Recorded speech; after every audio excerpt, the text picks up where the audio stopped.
Allahu ankum. Dalam tafsir yang hari itu bacakan supaya kita tabarukan, kita mungkin minta maaf kerana terlambat. Habib Ali tak dapat hadir kerana persiapan untuk pergi haji dan juga ustaznya. Dan madrasah ini dimulakan dengan tafsir, kemudian dengan hadis, kemudian dengan fikih dan juga tasawuf. Surah An-Nisa sampai ayat ke berapa kita? 54, 55 dah sampai 55. Hari ini 55. A'udzu billahi minasyaitonir rajim. Faminhum man amana bihi wa minhum man sadda anhu wa kafa bi jahannam sa'ira.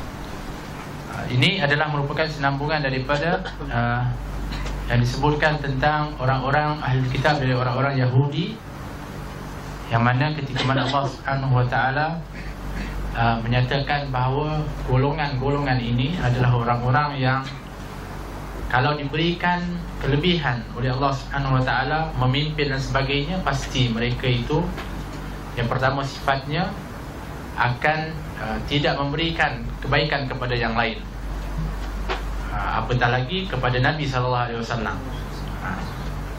Dan yang keduanya, sifat mereka itu adalah orangnya adalah bukhul, bakhil, kedekut, tak mahu nak berikan kepada yang lain. Ini sepatutnya yang disebutkan pemimpin atau raja ini, dia mesti memberi kepada yang lain, itu sifatnya. Tapi disebutkan kalau diberikan bahagian kepada mereka itu, iaitu orang-orang ahli kitab daripada orang-orang Yahudi, maka mereka itu akan sedikit pun, walaupun dikatakan dengan setitis daripada embun pun, pasti mereka tidak akan berikan. Demikian dahsyatnya. Kerana apa? Disebutkan mereka ini adanya hasad dengki, terutamanya kepada keturunan Nabi Ibrahim, yang lebih khususnya kepada Nabi Muhammad sallallahu alaihi wasallam, yang diutuskan daripada bangsa Arab, bukan daripada Bani Israel. Ini yang disebutkan. Dan juga dikurniakan kepada keturunan Nabi Ibrahim, khususnya baginda Rasulullah, dengan Al-Kitab wal Hikmah. Kata faminhum, yang ini yang disebutkan mulkan azima. Ini yang mungkin dibahaskan, tapi sebenarnya kekayaan itu atau kerajaan itu yang paling tinggi, kekuasaan dan sebagainya, adalah yang disebutkan adalah orang yang menguasai ilmu, orang yang mempunyai hikmah.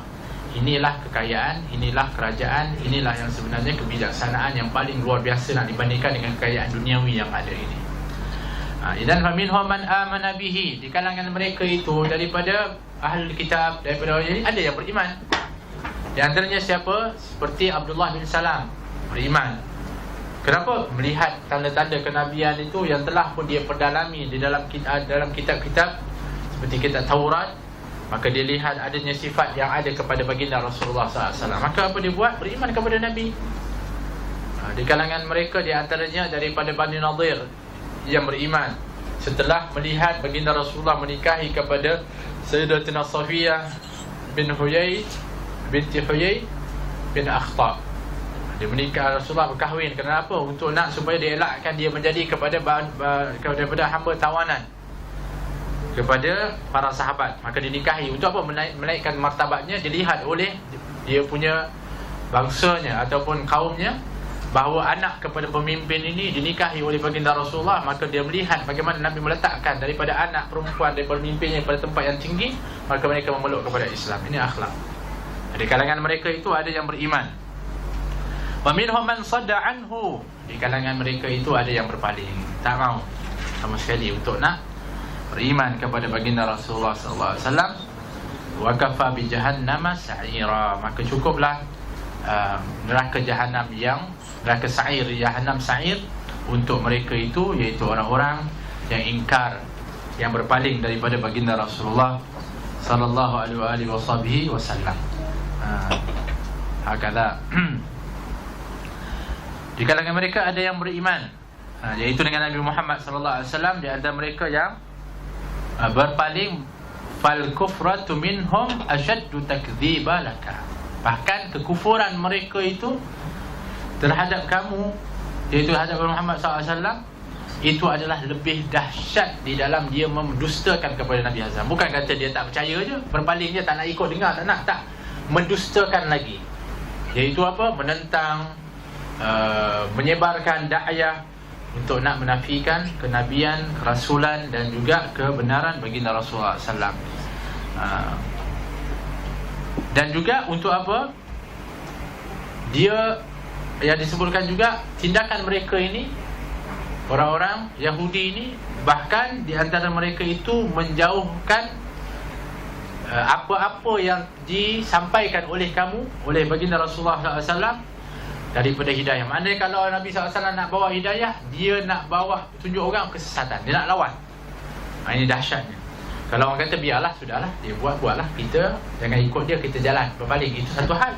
Ini tak, dia dahlah mendustakan, menafikan, lepas tu cerita kepada orang untuk nak jangan ikut.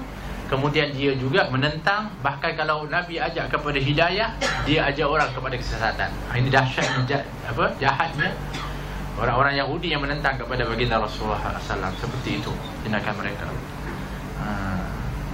Sebab itulah mereka ini dijanjikan oleh Allah Subhanahu Wa Taala dengan neraka Jahannam. Disebutkan cukuplah bin nari uqubatan lahum, cukuplah dengan api neraka itu sebagai balasan bagi mereka kepada kekufuran mereka itu.